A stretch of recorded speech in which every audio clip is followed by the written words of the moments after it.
Assalamu alaikum students. Today we are going to discuss how to write a research abstract.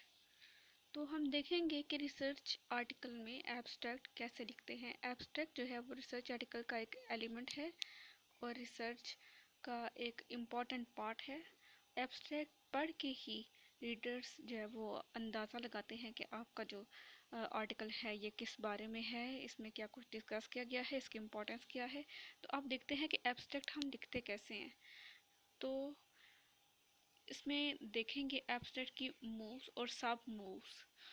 Moves जो हैं वो main steps हैं और सब मूव्स जो है ये इनके सब स्टेप्स हैं जिनको मद्देनज़र रखते हुए आपने एक अच्छा एब्स्ट्रैक्ट लिखना है।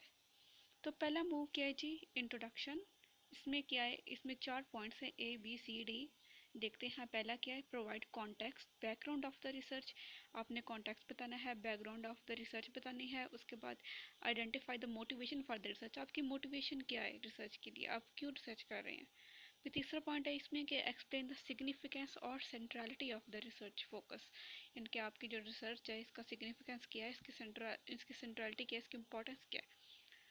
चौथा पॉइंट है इसका, आइडेंटिफाई रिसर्च गैप और कंटिन्यूएशन ऑफ रिसर्च ट्रेडिशन, यानी कि आपने जो रिसर्च गैप है वो बताना है या जो इसका जो ट्रेडिशन है वो बताना है। कोई भी रिसर्च जो है वो रिसर्च गैप के बगैर नहीं होती। हर रिसर्च जो है वो एक किसी न किसी रिसर्च गैप पर मुश्तमिल होती है। ये 4 पॉइंट्स हैं इंट्रोडक्शन के। जो इंट्रोडक्शन आपका जो होगा वो इन 4 पॉइंट्स पर मुश्तमिल होगा। अब दूसरा पॉइंट है पर्पस। अब पर्पस में हमने क्या बताना है कि पॉइंट, सबसे पहला पॉइंट है आइडेंटिफाई एम्स और इंटेंशंस, क्वेश्चंस और हाइपोथेसिस। आपने एम्स बताने हैं, आपके एम्स क्या है या आपकी इंटेंशन क्या है, क्वेश्चंस आपके क्या है, हाइपोथेसिस क्या है, रिसर्च क्वेश्चंस यहाँ से मुराद है। और दूसरा पॉइंट क्या है, डेवलप एम्स और इंटेंशंस, उनको आपने डेवलप कैसे करना है, ये आ जाएगा पर्पस में। इसके बाद आगे तीसरा पॉइंट है हमारे पास मेथड। इसमें आगे हम मेथड में हमारे पास 4 स्टेप्स हैं। सबसे पहला है आइडेंटिफाई और justify overall approach and methods, इनके आपने जो है वो आइडेंटिफाई करना है और जस्टिफाई करना है कि आपकी जो ओवरऑल अप्रोच और जो मेथड्स है, जो मेथडोलॉजी आप यूज़ कर रहे हैं वो उसको। और जो दूसरा स्टेप है इसमें वो है आइडेंटिफाई की डिज़ाइंस एस्पेक्ट। की डिज़ाइन, आपका जो रिसर्च डिज़ाइन है आपने उसको बताना है।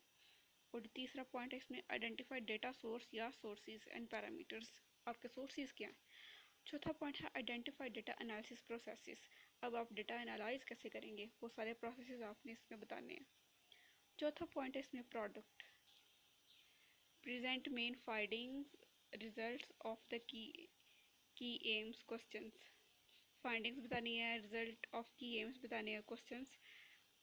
और फिर प्रेजेंट मेन फाइंडिंग्स और रिजल्ट्स ऑफ सब्सिडरी और एडिशनल एम्स क्वेश्चन। उसके बाद आपकी जो सेकेंडरी फाइंडिंग्स होंगी या सेकेंडरी क्वेश्चन होंगे वो आपने बता, उनकी फाइंडिंग्स वगैरह, उनका रिजल्ट वगैरह बताना है। और जो पांचवा, इसमें पांचवी मूव है जो वो है कंक्लूजन।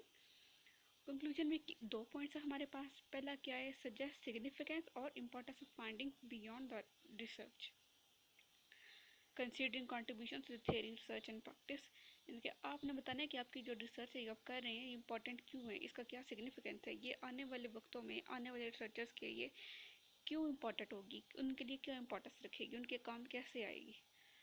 जो दूसरा पॉइंट है इसका वो है suggest applications for practice and implications for further research, यानी कि आपकी जो रिसर्च है इसकी एप्लीकेशंस क्या होंगी, ये कैसे प्रैक्टिकल वर्क में काम आएगी, अगली रिसर्च फर्दर रिसर्च के लिए ये कैसे काम आ सकती है।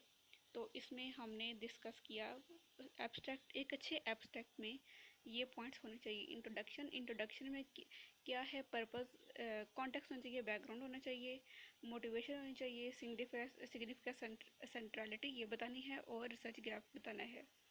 और दूसरा पॉइंट स्टेप है पर्पस में आपने ये टेंशन और क्वेश्चन और हाइपोथेसिस बताने हैं।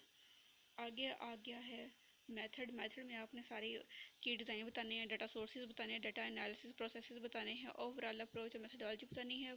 आ गया प्रोडक्ट, उसमें आपने फाइंडिंग्स बतानी है, रिजल्ट बताने हैं। कंक्लूजन में आपने इसकी इंपॉर्टेंस बतानी है कि आगे कैसे इंपॉर्टेंट होगी, कैसे सिग्निफिकेंट होगी अगले रिसर्चेस के लिए, आने वाले आने वाले रिसर्चर्स के लिए, उन्हें कैसे हेल्पफुल होगी या ये कैसे कंट्रीब्यूट कर सकती है आपकी फील्ड ऑफ नॉलेज में।